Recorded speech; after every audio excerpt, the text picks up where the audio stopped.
Welcome to Charts Today, US opening. My name's David Linton, and today's edition for Thursday, the 18th of October, comes to you from London. And we start by looking at currencies. Markets looking pretty bearish generally. We've seen sell off the Fed raising rates. The dollar is increasing and going higher. Jumped at the end of yesterday on those Fed comments, and we're seeing here still pricing in a stronger dollar. Looking at the euro, we're seeing that falling away as a result of that, and against the yen.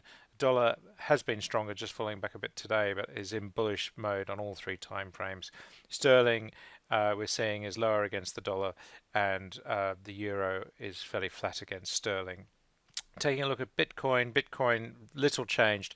The last few days, really, trading in Bitcoin been very difficult with virtually no movement whatsoever, but we are in bearish mode generally here. Taking a look at the markets, the S&P yesterday paired most of its gains of the day and ended up just slightly down, and the Nasdaq ended up slightly up. So we ended up treading water after quite a session where stocks moved, and we saw the Dow was down a third, and the Russell index was down heavier, down 0.5%. A lot of these indices now looking pretty bearish on the medium term, downside targets. And worse still, today we're seeing the futures down. We're seeing the E-mini, the S&P future down 0.5%, the Nasdaq E-mini down 0.56%. So this is pointing to a lower open in a few minutes from now. We're seeing the European markets. The FTSE is down just 9 points, but still these charts looking very bearish now on all three time frames. And UK mid caps are actually bucking the trend, so we're seeing smaller stocks in the UK actually performing better. In Germany, the DAX is down, and the CAC 40 is slightly up. So markets really awaiting the US Open. China, still a big worry, down nearly 3% overnight. Chinese stocks down some 25% this year, now looking really bearish, having activated that big downside target, another 40% lower from here. We saw the Indian market down 1%, and crude oil is down 1.5%, so we're seeing that sentiment filtering through. WTI, West Texas, down 1.5% as well. US nat gas has held up fairly well over the last few weeks, but sitting at $3.25 at the moment, but we've still got targets into the mid 330s and beyond. So US nat gas bucking the trend, looking quite good. Looking at commodities generally, we're seeing fall. Chinese pressures not helping there, and sugar actually is the one commodity that actually has bucked the trend, is looking quite good. Gold is up slightly this morning, holding on to its gains despite a stronger dollar.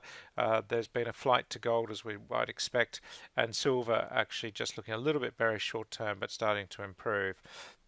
US 10-year yields jump on that Fed announcement yesterday, sitting at 3.21%, and pricing in moves higher. So we're seeing here quite significant jumps in the price potentially, and European bond prices down. So we're really seeing a fall there.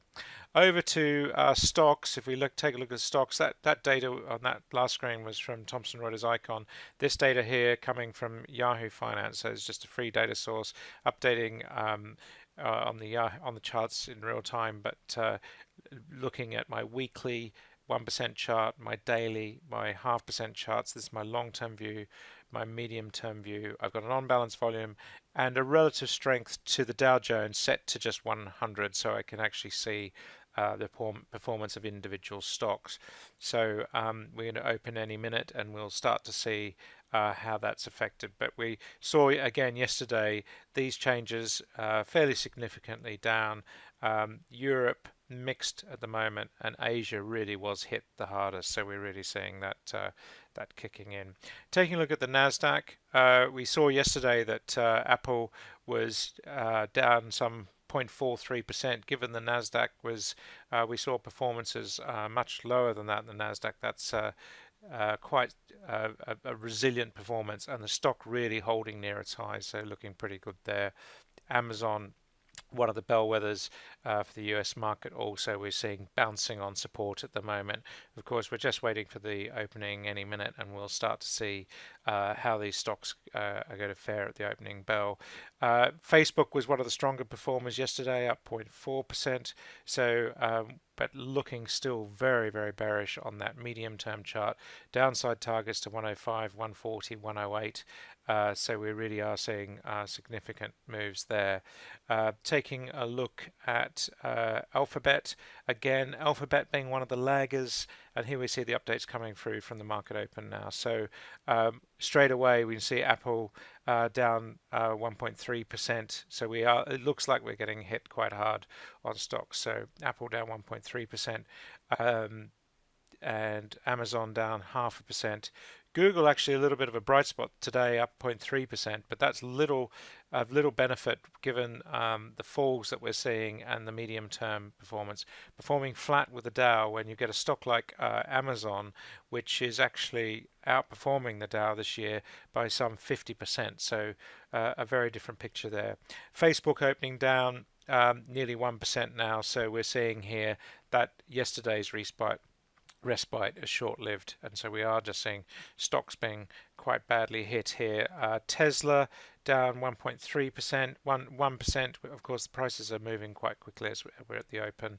Netflix was up strongly yesterday, giving some of that up, now down 1.5%, and Microsoft down 0.5%. Just looking at the leaders board, we can see here that not many Nasdaq stocks are up. Nvidia leading the board, still been an amazing performer over the last 2 years, but only outperforming the Dow this year some 20%, but many people would happily take that. And we're seeing here the worst performers clicking the other way. Activision Blizzard really has been hit lately, and down some 5%, holding on to its long-term trend though. So we are just seeing some quite big moves here in the market. Taking a look at the Dow, we're seeing here the Dow 30 constituents. Again, Cisco is up, Merck's up, but most stocks are down. Caterpillar down some 1.3%. Apple actually, as we saw, down 1%. Chevron down 1%. Some quite big falls kicking in there on the Dow.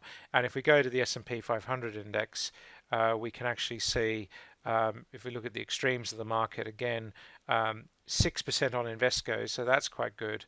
But on the other side of the coin, if we go to the negative performers, we've got some really big falls here. Textron, Sealed Air Corporation down 8%.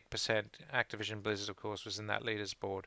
Gap down 6%. So, and looking really like it's starting to enter short-term trend with down targets here, underperforming the market more than 20% below par this year.